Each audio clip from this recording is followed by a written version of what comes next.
जय महाराष्ट्र। मी पराग bird Panvel महानगर मनसे सचिव। आज आमच्या महिला आघाडी पनवेल महानगराच्या वतीनं या ठिकाणी साखरेचा जो दरवाढ झालेला आहे त्या निमित्ताने या ठिकाणी आम्ही एक छोटंसं आंदोलन पुकारलेलं आहे।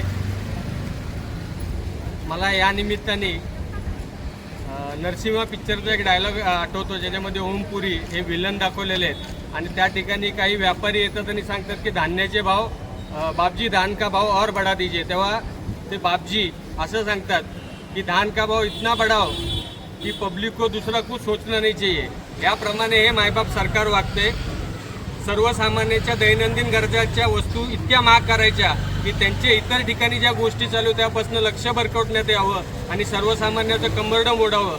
माझी मायबाप सरकारला विनंती आहे की येणाऱ्या सणाच्या निमित्तानं गोरगरिबांची गणपती, दिवाळी, रक्षाबंधन हे सण गोड करावे। आमचं जे कडू तोंड झालेलं आहे कारलं खाल्ल्यासारखं ते मायबाप सरकारला विनंती आहे। आणि गणपती ही बुद्धीची देवता आहे आणि या गणपती बाप्पाला या ठिकाणी मी नमन करून प्रार्थना करतो की या मायबाप केंद्र सरकारला आपण सुबुद्धी द्यावी आणि साखरेचे दर, कांद्याचे दर आणि इतर जे दर वाढवलेले ते सर्व दर तात्काळ कमी करण्यात यावे।